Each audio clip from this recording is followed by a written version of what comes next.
దిగిపోయే నాటికి 2800 కోట్లు బకాయిలు ఉన్నాయి. ఆ రోజు ఆ బకాయిల్ని జగన్మోహన్ రెడ్డి గారి ప్రభుత్వం సంపూర్ణంగా చెల్లించటమే కాకుండా తాను అధికారంలో వచ్చిన తర్వాత ఉన్న వాటిని కూడా ఎలా చెల్లించుకుంటూ వస్తున్నారో మనం చూసాం. సో ఎప్పుడూ కూడా ఒక ప్రభుత్వం మారినప్పుడు గత ప్రభుత్వంలో బకాయిలు ఉంటే వాటిని తీర్చాల్సిన బాధ్యత ఆ అధికారంలోకి వచ్చిన పార్టీకి ఉంటుంది. కానీ అధికారంలోకి వచ్చిన తర్వాత ఈరోజు చేతులు దులుపుకొని పేద విద్యార్థుల చదువుని దూరం చేసి మళ్ళీ ఇతండంగా విచిత్రంగా మాట్లాడటం ఎంతవరకు సమంజసం అని నేను ప్రశ్నిస్తున్నా. అండ్ ఈరోజు మీరు చూస్తే ఇది చంద్రబాబు నాయుడికి ఇది కొత్త ఏం కాదు, మీరు గతంలో కూడా చూశారు. ఎందుకంటే పేదవాళ్ళంటే చంద్రబాబు నాయుడికి చిరాకు. పేదవాళ్ళు మనుషులు కారనా, వాళ్ళకి చదువు అవసరం లేదనుకుంటారో ఏంటో నాకు తెలియదు. కానీ వైఎస్ఆర్ గారు తీసుకొచ్చిన ఈ ఫీజు రియంబర్స్మెంట్ ని ఏ విధంగా ఇంజనీరింగ్ స్టూడెంట్స్ ని ఫీజు రియంబర్స్మెంట్ లో 35,000 రూపాయలకే కోత పెట్టి ఎంతమందిని ఇబ్బంది పెట్టారో మనం అందరం కూడా గమనించాం.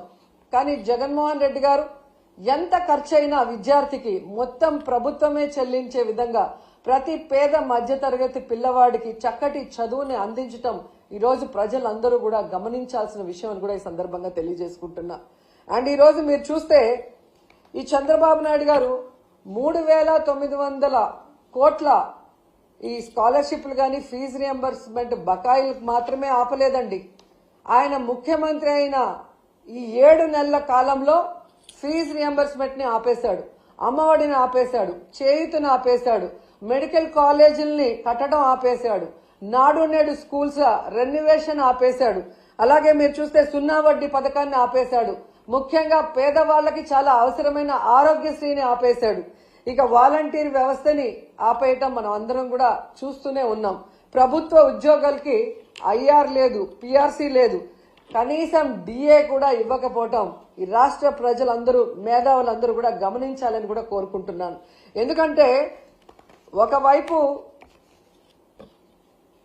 జగన్మోహన్ రెడ్డి గారిని తిట్టడానికే టైంని స్పెండ్ చేస్తున్నారు. కానీ వాళ్ళు ఎన్నికల్లో ఏం ప్రచారం చేశాం, ఏ సంక్షేమాన్ని అందిస్తాం, ఏ అభివృద్ధిని అందిస్తామని చెప్పిన మాటల్ని మరిచిపోవడం ఇక్కడ మనం గమనించాలి. ఎందుకంటే మీరు చూశారు ఏ విధంగా అధికారంలోకి వస్తే మేము సూపర్ 6 అమలు చేస్తామని చెప్పారు.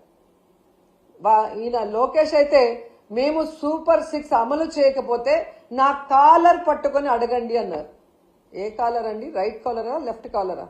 అంటే కాలర్ పట్టుకొని నిలదీసి అడిగితే తప్ప మీరు సూపర్ 6 అమలు చేయరా?